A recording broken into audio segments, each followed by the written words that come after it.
আওয়াবিনের নামাজের ফজিলত সম্পর্কে জানতে চাই। আওয়াবিন শব্দের অর্থ হলো তাওয়াবিন, অর্থাৎ যারা আল্লাহর দিকে ধাবমান তাদেরকে আওয়াবিন বলা হয়। সালাত আওয়াবিন মানেই আল্লাহর দিকে ধাবমান মানুষদের, ধাবিত মানুষদের নামাজ, নেককারদের নামাজ। এক কথায় এই আওয়াবিনের নামাজ বলতে কোন নামাজকে বোঝানো হয়েছে এটা নিয়ে দুই রকমের বর্ণনা পাওয়া যায়।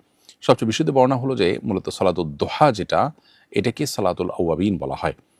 আর মাগরিবের নামাজে, এবং এটা বিশুদ্ধ হাদিস দ্বারা প্রমাণিত, আর মাগরিবের নামাজের পর 6 রাকাত নফল নামাজ পড়াটাকেও সালাতুল আওয়াবিন বলা হয়েছে কোনো কোনো বর্ণনায়। তবে এই বর্ণাগুলো বিশুদ্ধ হাদিস দ্বারা প্রমাণিত নয়। তিরমিজির একটি বর্ণনা রয়েছে, এই বর্ণনা আপনার বিশুদ্ধতার মানদণ্ডে উত্তীর্ণ নয়।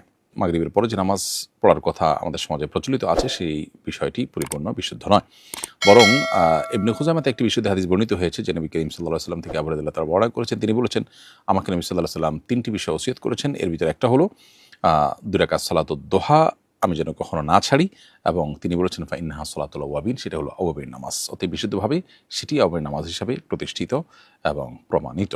তবে এটা ঠিক যে মাগরিব এবং এশা মধ্যবর্তী সময়ে নফল নামাজ পড়া বিভিন্ন হাদিস দ্বারা প্রমাণিত, বিশুদ্ধ হাদিস দ্বারা, অতএব সেটা হতে পারে। বাট ওটাকে সালাতুল আওয়াবিন বলা এবং তার নির্দিষ্ট ফজিলতের কথা বলা, এটা বিশুদ্ধ হাদিস দ্বারা সাব্যস্ত নয়।